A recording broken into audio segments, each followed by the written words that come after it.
बचपन में माँ सबसे अच्छी लगती है, जवानी में पत्नी सबसे अच्छी लगती है, बुढ़ापे में पोता सबसे अच्छा लगता है, और मौत के समय भगवान सबसे अच्छे लगते हैं। पर सिर्फ मौत के समय भगवान अच्छे लगे, यह कोई अच्छी बात नहीं है। भगवान तो हर हाल में अच्छे हैं, सच्चे हैं। वो हमारे पिता हैं और हम उनके बच्चे हैं। वो परिपक्व और हम अभी कच्चे हैं। भगवान तो हर हाल में अच्छे हैं, सच्चे हैं।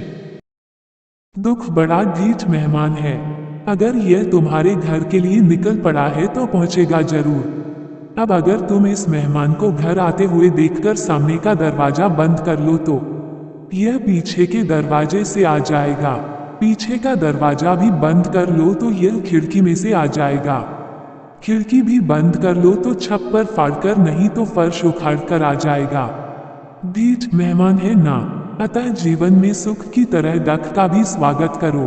दुख की मेजबानी के लिए भी तैयार रहो, यह सोचकर कि वे दिन नहीं रहे तो ये दिन भी नहीं रहेंगे।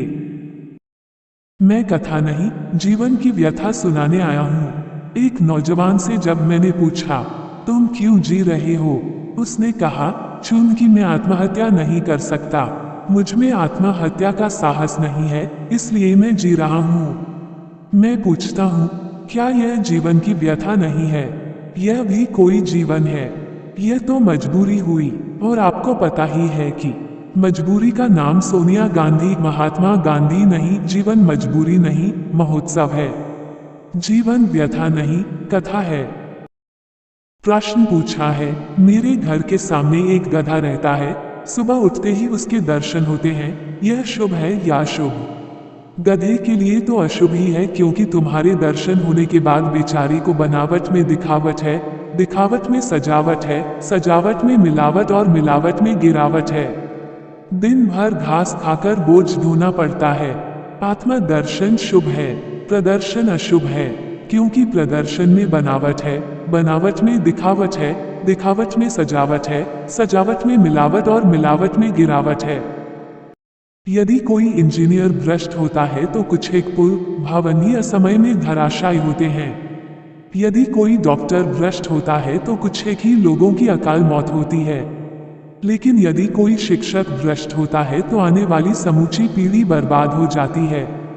देश का भविष्य आज शिक्षक के हाथ में है, क्योंकि उसके द्वार पर नई पीढ़ी कुछ सीखने बैठी है। यदि देश के 1,80,00,000 शिक्षक तय कर ले तो 2025 तक भारत को विकसित राष्ट्र क्या विश्व राष्ट्र बना सकते हैं। दुनिया में दो तरह के लोगों को दुखी माना गया है।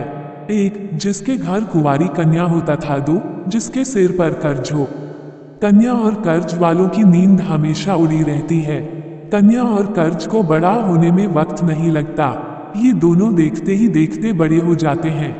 कन्या के हाथ पीले हो जाएं और कर्ज से हाथ ढीले हो जाएं तो ही आदमी चैन की नींद सो सकता है।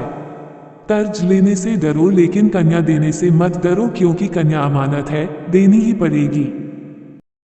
पुत्र तुम्हारी सेवा करे तो यह कोई आश्चर्य नहीं, वह तो करेगा ही, क्योंकि वह आखिर तुम्हारा ही खून है।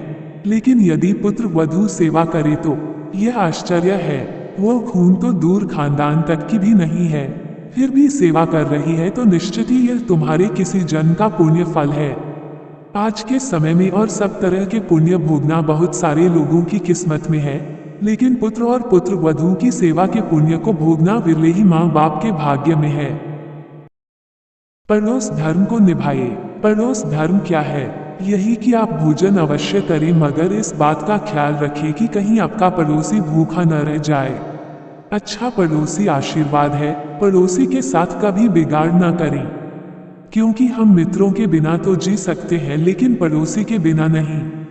पड़ोसी के सुख दुख में सहभागी बनिए, कारण कि पड़ोसी के घर में आग लगी है तो समझना तुम्हारी अपनी संपत्ति भी खतरे में है। और हाँ, अगर तुम आज पड़ोसी के यहाँ नमकीन भेजते हो तो कल वहां से मिठाई जरूर आएगी। मुनिश्री, एक तरफ तो आप कहते हैं कि सभी आत्माएं एक समान हैं, फिर प्रवचन के दौरान आप ऊंची चौकी पर और हमें नीचे जमीन पर बैठाते हैं। इसका मतलब तो यही हुआ कि आप अपने को बड़ा और हमें छोटा समझते हैं। शाबाश जिज्ञासु, चौकी पर बैठना मुनि तरुण सागर का शौक नहीं है, मजबूरी है। एक व्यवस्था के तहत मुझे इस चौकी पर बैठना पड़ता है। बावजूद इसके एक अपेक्षा से मैं छोटा और आप बड़े हैं। कारण कि मैं चौकी पर बैठा हूं तो मैं चौकीदार हुआ और आप जमीन पर बैठे हैं तो आप जमींदार हुए। 10 गाय दान करना बड़ा पुण्य है, मगर इससे भी बड़ा पुण्य कत्लखाने में जाती हुई एक गाय को बचा लेना है। 10 मंदिरों का निर्माण करना बड़ा पुण्य है, मगर इससे भी बड़ा पुण्य एक प्राचीन मंदिर का जीर्णोद्धार करना है। 10 प्राचीन मंदिरों का जीर्णोद्धार करना बड़ा पुण्य है, मगर इससे भी बड़ा पुण्य एक आतंकवादी को अहिंसावादी बना देना है। अगर आप अपनी प्रेरणा से एक मांसाहारी व्यक्ति को शाकाहारी बना देते हैं तो समझना आपने घर बैठे ही 4 धाम की यात्रा करने का पुण्य अर्जित कर लिया।